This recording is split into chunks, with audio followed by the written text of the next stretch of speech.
நம்ம பெரும்பாலும் நம்ம லைஃப்ல பார்க்கக்கூடியது, நம்ம ஸ்கூல்ல ஒண்ணா படிச்சிருப்போம், காலேஜ்ல ஒண்ணா படிச்சிருப்போம், ஒரே இடத்துல வேலை பார்த்திருப்போம்.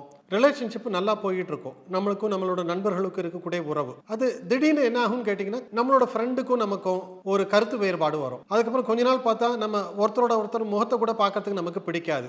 காரணமே இல்லாம அதாவது காரணமே இல்லாமன்னா நமக்கு காரணம் தெரியல அவ்வளவுதான். ஏஎல்பி முறையில பார்க்கும்போது நம்ம ஜாதகம் வந்து தெளிவா நமக்கு காமிச்சு கொடுக்குது. இப்போ ஒரு உதாரணமா நம்ம எடுத்தோம்னா ஒருத்தரோட இப்ப நடந்துகிட்டு இருக்கக்கூடிய ஏஎல்பி லக்னம் வந்து மேஷம்னு எடுத்துக்கலாம். அதுல வந்து அவரோட நண்பரோட தன்மையை பார்க்கணும். அதாவது தனக்கும் தன்னோட நண்பருக்கும் இருக்கக்கூடிய உறவு நிலை எப்படி இருக்கு பார்க்கணும் அப்படின்னா 7வது வீட்டை பார்க்கணும். தற்சமயம் ஒருத்தருக்கு மேஷ லக்னம் ஏஎல்பி லக்னம் 7வது வீடு வந்து துலாம் ராசி. துலாம் ராசியோட அதிபதி சுக்கிர பகவான் 7வது வீட்டிலே இருக்காரு. இது வந்து ஒரு நல்ல அமைப்பு. அந்த ஜாதகருக்கும் அவரோட நண்பருக்கும் இருக்கக்கூடிய உறவு வந்து சிறப்பா இருக்கும். 10 வருஷம் ஆனதுக்கு அப்புறம் அந்த மேஷ லக்னம் முடிஞ்சு ரிஷபம் வரும்போது 7வது வீட்டுல இருந்த சுக்கிர பகவான் 6வது வீட்டுல வராரு. அதாவது ரிஷப லக்னம் இப்போ அவரோட அதிபதி வந்து சுக்கிர பகவான் 6வது வீடான துலாம் ராசிக்கும் ஆதிபத்தியம் வாங்குறாரு. ஸோ ஜாதகர் வந்து 1க்கும் 6க்கும் ஆதிபத்தியம் வாங்கி 6வது வீடான துலாம் ராசியில இருக்காரு.